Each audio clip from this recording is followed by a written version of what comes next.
je pense qu'il faut une peine d'inéligibilité qui n'existe pas aujourd'hui. Le président de la République a évoqué une peine d'inéligibilité pour les gens qui étaient condamnés pour antisémitisme. On va profiter de ce texte de loi proposé par le président. Moi, je proposerais que des gens condamnés pour violences physiques qui auront lien avec les violences en réunion, c'est-à-dire les violences des ligues, pour rappeler les années 30, eh bien qu'on puisse pouvoir, que le juge, en toute indépendance, puisse prononcer une peine d'inéligibilité. Quand quelqu'un fait de la violence physique et a organisé des groupuscules qui demain peuvent tuer, évidemment, ils ne peuvent pas se présenter aux élections et siéger à l'Assemblée nationale.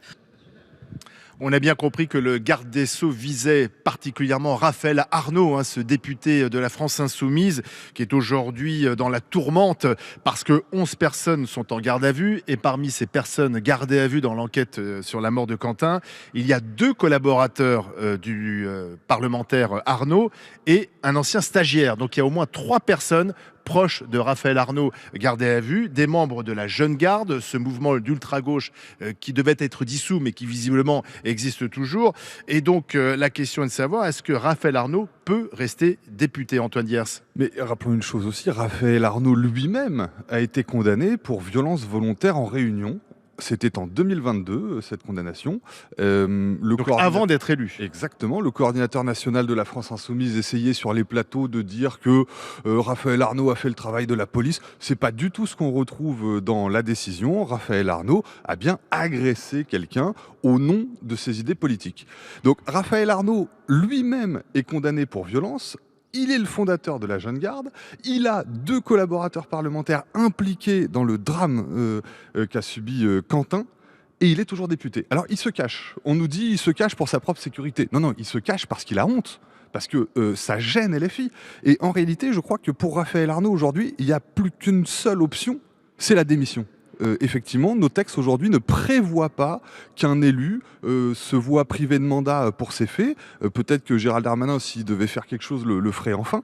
Mais aujourd'hui, pour moi, Gérald Darmanin, il propose de rendre inéligibles ceux qui ont été condamnés pour violence physique. Ça n'est pas Donc le cas aujourd'hui. Il n'aurait pas pu se présenter en fait. Voilà, il n'aurait pas pu se présenter. Mais j'aimerais quand même dire que c'est au-delà de Raphaël Arnaud, c'est tout LFI qui est concerné. Le fondateur de LFI, Jean-Luc Mélenchon, a eu des mots doux pour la Jeune Garde. Il a dit qu'il était très admiratif de ces jeunes gens. Il a plusieurs fois valorisé le fait d'aller taper les fachos, comme peuvent dire les antifascistes. Donc en réalité, au-delà du cas Raphaël Arnaud, c'est tout LFI qui est dans cette tourmente, c'est tout LFI qui a soutenu ces agissements parfaitement indigne. Raphaël Arnaud doit-il quitter l'Assemblée nationale? Peut-il rester député? Il n'y a que lui d'ailleurs qui peut le décider. Alors déjà, dans un premier temps, la France Insoumise pourrait l'exclure du groupe, mais ce qui pour l'instant n'est pas le cas, puisque visiblement Jean-Luc Mélenchon ne change pas de stratégie et veut garder Raphaël Arnaud avec lui. Mais est-ce que lui-même devrait quitter le groupe, quitter l'Assemblée? En tout cas, il a de l'intérêt de la France Insoumise de mener une communication pour rassurer les Français, parce que, comme je le disais mardi face à Bompard, ils donnent l'impression de communiquer que pour leur base militante en réalité et de se recroqueviller sur eux-mêmes. Ils aspirent à la fonction présidentielle, donc il faut ouvrir pour parler à tous les Français. Mais j'aimerais aussi dénoncer l'hypocrisie du sujet, parce que la réalité, le fond du problème, c'est quoi? C'est l'extrême violence de certains de nos jeunes qui se déclinent dans plusieurs sujets. Le narcotrafic, les violences sexuelles et les idéologies politiques. Je rappelle, et c'est un chiffre officiel qui a d'ailleurs été rappelé sur BFM TV hier soir lors du forum, de 1986 à 2001, il y a eu 53 morts à cause de l'idéologie politique, 48 morts à cause de l'ultra-droite et 5 morts à cause de l'ultra-gauche. Et quand je dis ça, ce n'est pas pour amenuiser ce qui s'est passé pour Quentin, qui est inadmissible, mais effectivement, LFI doit se regarder dans la glace, mais tous les partis, parce que le vrai sujet, c'est comment tous les partis, pendant des décennies, ont joué avec des groupuscules politiques, faisaient de la violence. Il n'y a aucun parti, bien sûr que si. Le GUD, qui est proche du Rassemblement National, c'est pas vrai. Quasiment tous les partis, mais bien sûr, tu peux pas nier la réalité. Non, mais Abel, tu peux pas dire tous les partis. Pardon, les macronistes, ils n'ont pas une milice. Mais les macronistes, ça vient d'où? Les macronistes, Renaissance, c'est un conglomérat. Non, mais tu dis tous les partis.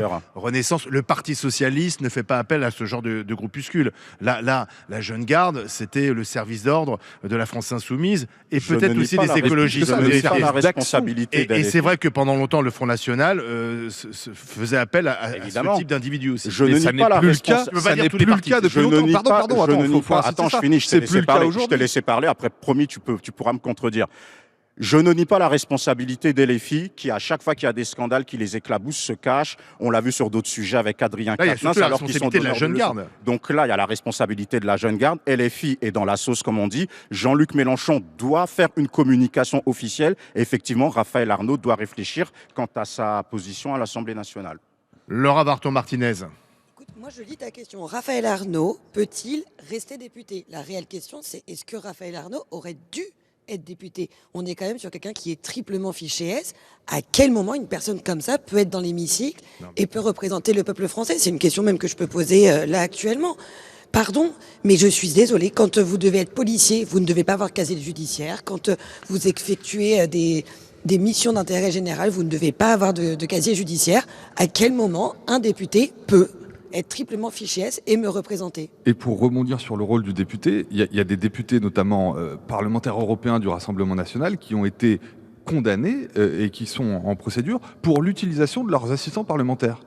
Et en l'occurrence, là, on a un député dont plusieurs assistants parlementaires sont hors de sa circonscription, à Lyon. C'est pas la circonscription parlementaire de Raphaël Arnaud, et qui passent leur temps. Est-ce qu'ils étaient en congé ce jour-là? On n'en sait rien, on verra, mais qui passent leur temps à taper des opposants politiques. Et donc en réalité, Raphaël Arnaud, le député, utilise ses assistants parlementaires pour constituer une milice. Mais là, on est bien au-delà du scandale qu'on a pu voir vis-à-vis d'autres assistants parlementaires. Là, on constate depuis quelques temps à quel point toutes les affaires qui concernent nos politiques, nos députés, nos parlementaires, à quel point elles viennent gangréner et biaiser le débat. On n'a plus de discours de fond, on n'a plus de discussion sur les réels problèmes de la France. Maintenant, tu regardes l'actualité, c'est quoi? C'est un député qui détourne des fonds publics, un député qui tue des gens, un député qui tue les gens, non. Des collaborateurs parlementaires. Des collaborateurs qui sont soupçonnés d'avoir participé au lynchage. Tu as des présidents de groupe qui justifient... Pardon, mais les Français, ils n'ont pas envie d'entendre ça. Tu as envie de savoir comment tu vas pouvoir gérer tes hôpitaux. C'est pour ça, la question, c'est que quand un député se comporte mal, est-ce que pour protéger justement l'institution et ses collègues, il ne devrait pas se mettre en retrait et partir? Parce que ça ne devrait finalement, même pas être à lui d'avoir la décision, en fait. Tant que Raphaël Arnaud siégera à l'Assemblée nationale, vous verrez que les Insoumis seront interpellés à l'Assemblée, qu'on ne parlera que de ça. Parce que là, il n'était pas là cette semaine. Mais là, en plus, il va y avoir les vacances parlementaires, entre guillemets, parce qu'il y a les municipales. Donc, on ne va plus voir l'Assemblée pendant un moment. Mais quand elle va revenir siégée, on va regarder s'il est là. S'il est là, il va se faire siffler et il va se faire conspuer. S'il vient pas, on dira mais pourquoi il est pas là? Enfin, à un moment donné, il y a peut-être aussi un devoir d'exemplarité. C'est-à-dire que quand tu as commis quelque chose ou que tes proches ont commis quelque chose, bah, tu te mets en retrait et puis tu attends que... T'imagines la tête que vont avoir les débats électoraux? Il se cache. Là, il n'est pas là. Et je pense qu'en réalité, la France insoumise commence déjà à le lâcher. On voit que le discours change un tout petit peu. Ils sont beaucoup plus gênés. Et je crois qu'en réalité, ils vont pas le défendre jusqu'au bout. Et ce sera le début. Il est toujours membre du groupe de la France insoumise. Bien sûr. Attendons quelques semaines. Je suis persuadé que dans quelques semaines, la France insoumise le lâche. Et en réalité, que tout s'effondre parce que la France insoumise est fondée, pour partie, a fondé son discours sur cette action violente vis-à-vis de ce qu'ils appellent les fachos. Et donc en réalité, c'est les fondements même de LFI qui sont en train de tomber et c'est les fondements même d'une union à gauche. C'est très intéressant. C'est que toute la gauche modérée qui a pu accepter de s'allier avec LFI, qui a pu accepter d'avoir la mention « la jeune garde » sur ses affiches. Même François Hollande avait sur son affiche aux législatives le soutien aux petits de la jeune garde, parmi tous les mouvements de gauche qui le soutenaient. Et donc en réalité, aujourd'hui, nous assistons peut-être enfin à le nettoyage de tout ce qui est mauvais à gauche et peut-être que LFI va enfin lâcher ces gens-là. On va faire le nettoyage partout parce que là, vu, tu vois la gueule qu'elles vont avoir nos élections.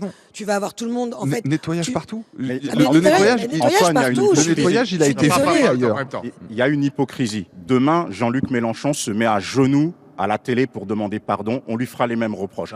Demain, Jean-Luc Mélenchon le fera pas, mais bon, fait exprès d'être extrême. Demain, Jean-Luc Mélenchon dit « je vire Raphaël Arnaud de LFI », tu penses que ça va calmer les autres partis? On est dans un temps de communication hypocrite. Ça calme, ça fera retomber la pression. On va leur sortir d'autres choses. Il n'aura pas le choix. C'est très bien. Il n'aura pas le choix. Dans ce cas, il fait rien. Il y a un drame. Et quand il se passe des drames comme ça, tu as toujours les familles qui appellent au calme et qui mettent de l'huile sur le feu. Alors, les partis politiques. Je voudrais qu'on donne la parole à ceux qui nous appellent au 32-16. Il y a Manu qui est avec nous. Bonjour Manu. Il nous appelle de Porto Vecchio, en Corse du Sud. Bonjour Manu. Bonjour. Ça va les gars, vous allez bien? C'est notre chauffeur préféré corse. Comment ça va? Ça va, c'est gentil. Bon, vous me rendez célèbre, vous êtes des fous. Bon, dites-moi, déjà, je voulais juste dire qu'il y a un Dunkerquois sur le plateau, ça me dérange, parce que Bastia va jouer contre Dunkerque et ça va être très compliqué pour Bastia, donc déjà, ça me Il y a dérange. un Bastien Dunkerque qui se prépare. Oh là là. J'aimerais bien répondre le côté Dunkerquois, on me très donne envie de répondre, mais je connais très peu le Bastia, foot. Voilà. Bon, après, ma Bon, femme alors, est de Brédune, que donc voilà. pensez-vous du fait que Raphaël Arnaud siège toujours à l'Assemblée? Alors pour l'instant, il n'est pas directement poursuivi dans cette affaire, mais il y a au moins 2 de ses collaborateurs qui sont en garde à vue et aussi un ancien stagiaire. Ça commence à faire beaucoup. Moi, je voudrais que, voilà, maintenant, ils sont gentils. Après, vous savez ce qui me dérange, c'est les discours hyper orientés des hommes politiques qui se servent de ce marchepied qui est triste et malheureux, ce drame qu'il y a eu à Lyon, pour régler leurs petits comptes et faire avancer leurs pions. Moi, comme M. Gérald Darmanin dit que tout acte non, c'est le président qui avait dit pour acte antisémite et M. Darmanin pour acte de violence, hein, je crois. Non. Les gens qui ont un casier judiciaire n'ont rien à faire en politique. J'avais 18 ans, 19 ans, je sortais de l'armée. Pour être pompier volontaire, il fallait avoir un casier judiciaire vierge, pas pompier volontaire. Ouais. D'accord ? Et ces gars-là vont siéger à l'Assemblée nationale, à qui a de la poudre dans le nez, à qui a caressé une nana en la mettant sous drogue. Ces gens-là, ils vont nous expliquer à nous, citoyens qui sommes le doigt sur la couture, avons peur de perdre des points sur la route, ils vont nous expliquer la vie et nous dire ce qu'on doit faire nous. Mais on se fout de la gueule du monde. Moi, je veux que Donc en fait, Manu, vous voudriez que les élus aient un casier judiciaire vierge Absolument. pour pouvoir se présenter? Mais c'est obligatoire. Ce sont les gens qui vont voter les lois. Après, du c'est pays, aussi qui vont nous aux expliquer comment on électeurs doit de vivre. décider. Oui, mais les électeurs ne sont pas obligés de voter aussi pour ces personnes-là. Non, ton approche, elle est faussée. Non, il ne peut pas se présenter s'il a un casier judiciaire.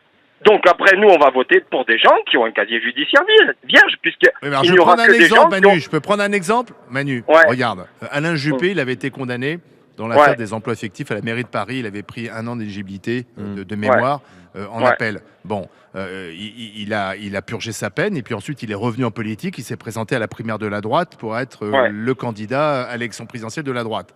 Ouais. Bon, est-ce que c'était choquant de voir Alain Juppé se présenter? Bah oui. Non. Bah oui. Ah bon? Mais pourquoi Moi, on va il avait entraver purgé sa non, peine. alors je te prends un autre exemple. Là, il Je a te pas prends un autre détourné des exemple. fonds. Écoute-moi bien, je te prends un autre le gars. exemple. Non, mais je te prends un autre exemple. Parce qu'on prend Alain Juppé parce que c'est une personne connue, voilà, machin, il a fait ou pas fait. Bah oui, Voilà, mais c'est un bon exemple. pourquoi alors on ne va pas entraver? Alors pourquoi on va entraver la vie de citoyens normaux parce que ils ont un casier judiciaire vierge, mais pas Monsieur Juppé. Il n'y a pas marqué égalité sur le fronton des mairies. On se fout de la gueule du monde. Moi, je vais te prendre un autre exemple. Je vais te prendre un autre exemple. Écoute-moi bien. Je vais te prendre un autre exemple. Le conseil de gestion maritime en France, d'accord, sur la façade méditerranéenne, il y a 2 repris de justice dedans. Ces gens-là, ils nous expliquent à nous, ils font les lois en Méditerranée, nous expliquer pourquoi et comment on doit, nous, citoyens, pêcheurs, etc., nous comporter en mer.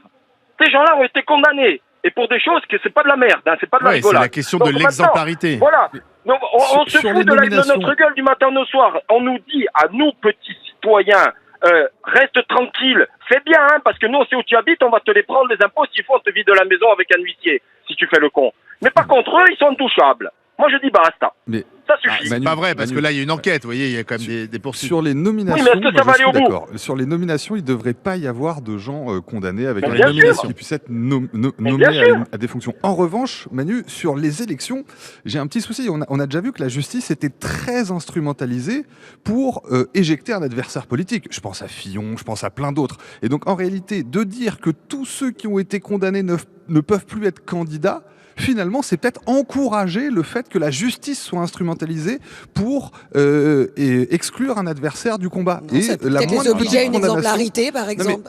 Mais quelqu'un qui va s'occuper de mes comptes, qui va prendre mon argent pour payer. Tu ne votes pas pour lui. Mais tu ne votes pas pour Non, lui. mais ça, Et en fait, mais peu importe. la meilleure des sanctions, c'est l'élection. Mais peu importe. Ce que je veux dire, c'est que même si tu as des gens qui votent pour lui, bah tant pis, ils sont bêtes. Bah Je suis oui, désolée. mais Laura, quelqu'un qui vote si pour les une gens- personne, je vais quelqu'un te qui dire, vote pour une je vais personne qui prendre- dilapide l'argent public, Je c'est vais quelqu'un qui est prendre- bête. Je vais prendre l'exemple de Marine Le Pen. Et voilà, je vais sur un sujet touchy du moment.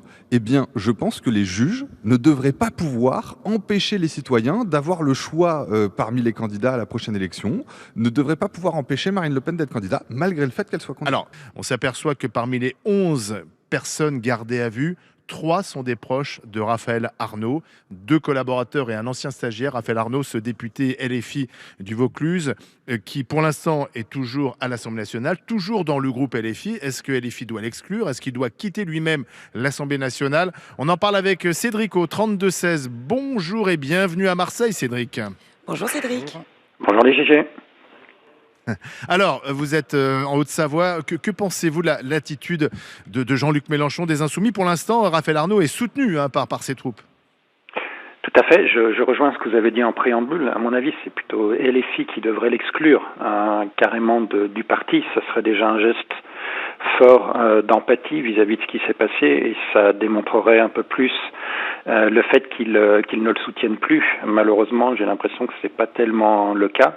Et j'irais même plus loin. Je pense que Jean-Luc Mélenchon devrait même être auditionné par une commission d'enquête pour expliquer un peu les agissements de son parti et de ses membres, parce qu'on oublie quand même que tout ça vient du fait que c'est un meeting organisé à Lyon par Rima Hassan, qui est quand même députée européenne. C'était Sciences Po Lyon qui avait invité Rima Hassan à faire une conférence. Meeting, Mais disons que c'est quand même une députée européenne qui vient faire de la promotion au niveau national. Antoine, à juste titre, disait qu'un certain nombre d'élus actuels sont embêtés et empêtrés dans des affaires d'assistants parlementaires. Je ne vois pas en quoi un assistant parlementaire payé par nos impôts vient faire la milice et s'occuper de la sécurité d'un meeting de cette sorte-là.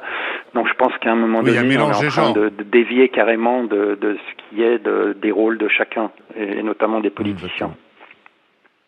Oui, c'est vrai que ça serait bien aussi de nous expliquer précisément à quoi sert un assistant parlementaire. Parce que faisaient ces assistants parlementaires à Lyon dans le cadre d'une conférence d'une députée européenne LFI? Ils sont censés travailler à l'Assemblée avec le député. Exactement. Là, ils servent à faire le coup de poing. Oui, mais est-ce qu'il y a des règles précises aussi sur ces missions? Tout l'enjeu, ça va être de savoir s'ils étaient en congé ou non ce jour-là. S'ils sont en congé, c'est leur temps personnel. Je ne recommande pas ce genre d'activité. Ils sont en congé comme ça, tous ensemble, en semaine. Voilà. Bon, ce serait opportun. Et j'imagine qu'il faudra vérifier si les congés n'ont pas été posés a posteriori à l'Assemblée nationale. Tu sais, au fait, j'étais en congé. Je suis persuadé qu'on a affaire à un truc comme ça. Il faudra vérifier aussi si Raphaël Arnaud connaissait leur emploi du temps, s'il savait qu'ils étaient à Lyon et dans quel cadre. Exactement. Mais s'ils ne sont pas en congé, Raphaël Arnaud devra justifier de la mission qu'il leur avait confiée. Est-ce qu'il sera entendu d'ailleurs par la justice, Raphaël Arnaud? Je suis persuadé. En fait, soyons très clairs. Alors, il y a une notion d'immunité parlementaire. Est-ce que c'est un acte dans le cadre de ses fonctions ou pas? Mais s'il n'arrive pas à démontrer que ses assistants parlementaires étaient en congé et s'il n'arrive pas à démontrer qu'ils travaillaient pour lui, il va y avoir un problème. Clairement, moi, je pense qu'ils vont dire qu'ils étaient en congé, mais qu'en réalité, c'était sur le temps de travail de l'assistant parlementaire. Parce que Raphaël Arnaud emploie des gens pour faire le coup de poing, pour aller taper des gens qui n'ont pas les mêmes idées que LFI. Donc je suis persuadé qu'on a affaire à un nouveau scandale des assistants parlementaires et un scandale bien plus lourd et bien plus gros puisqu'il a lieu mort d'homme que celui qu'on a déjà entendu. Raphaël Arnaud emploie des assistants parlementaires pour aller taper des gens. Tu vois, toi-même, tu tombes un peu dans le jeu des politiques. Les assistants parlementaires ont fauté. Est-ce que Raphaël Arnaud les a employés pour aller taper des gens? Tu ne peux pas affirmer ça. On attend de voir ce que vont donner les enquêtes. En fait, Raphaël Arnaud est le fondateur de la Jeune Garde. Jean-Luc Mélenchon dit bravo à ces jeunes qui vont se battre contre les fascistes. Nous glorifions leur action. Parce que tu veux te faire LFI. Moi, je vote pas LFI. J'en ai rien à faire d'LFI. Ce que je n'aime pas, c'est l'hypocrisie du spectacle politique dans lequel on se trouve. Est-ce que Raphaël Arnaud doit rendre des comptes? Évidemment. Est-ce que LFI doit rendre des comptes? Évidemment. Mais on ne peut pas se contenter de ça. Il y a un problème qui est beaucoup plus important. Quand tu parles du rôle des assistants parlementaires, tu sais très bien que... définir. Mais voilà, il y a une opacité autour de cela. Et il n'y a pas que LFI. Donc, et c'est au sérieux du député qui l'emploie. Donc, et dans tous les partis, tu as des députés plus ou moins sérieux. Donc, ne tombons pas dans la caricature et allons au fond du problème. Oui, mais là, il ne faut pas non plus te faire généralité parce que ça voudrait dire qu'ils sont tous pareils. Je suis désolé. Les assistants parlementaires des autres députés ne sont pas membres de groupuscules qui s'amusent à se frapper dans la rue avec d'autres. Enfin, là, le relativisme dont tu fais preuve m'inquiète. C'est-à-dire que non, il n'y a pas de situation identique ailleurs. Alors, on va remercier Cédric d'avoir appelé au 32-16. On va accueillir Fred qui nous appelle de Paris. Bonjour Fred. Oui, bonjour à tous. On va revenir sur la proposition de Gérald Darmanin qui dit désormais, quand on a été condamné pour violence physique, on ne devrait plus avoir le droit de se présenter à une élection et de siéger comme député. Est-ce que vous êtes d'accord avec ça, Fred? Écoutez, On va dire oui et non. Je pense que si on a été condamné, tout court, que ce soit pour violence physique, détournement de fonds, du Parlement européen par exemple, je dis ça au hasard, on ne doit pas pouvoir se présenter en fait. Oui. Donc, C'est-à-dire que si par partir... exemple Marine Le Pen, prenons l'exemple de Marine Le Pen, puisqu'elle va connaître son jugement avant l'été, au mois de juillet. Bon, si elle est condamnée, mais qu'elle peut quand même se présenter parce que sa peine a été réduite et que ça colle avec son calendrier, ça vous choquerait quand même qu'elle puisse se présenter en ayant été condamnée? Si elle a été condamnée, ça me choquerait, et je vais vous dire pourquoi. Parce qu'il y a quelques minutes, vous vous posez la question comment quelqu'un comme Raphaël Arnaud, qui a un casier judiciaire, a pu se présenter et être élu. Donc cette question, il faut se la poser pour tout le monde. Autant pour Raphaël Arnaud que pour les autres. Et après, si je peux me permettre de rebondir, ces histoires d'assistants parlementaires qui seraient renvoyés pour faire le coup de poing. Alors, si c'est le cas, effectivement, que moi je condamne ça, hein, je suis pas d'accord avec ce qui s'est passé.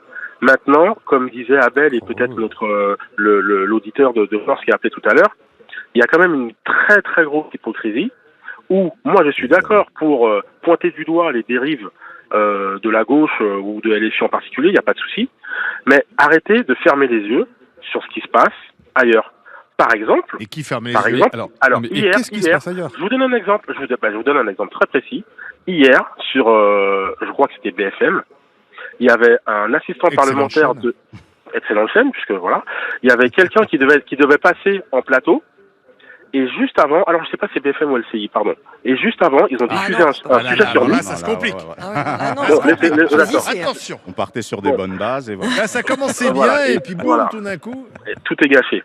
Et donc, la chaîne a diffusé un documentaire sur la personne qui devait aller en plateau, qui était un assistant parlementaire de Jordan Bardella et qui faisait le coup de poing dans une manif devant une fac quelconque.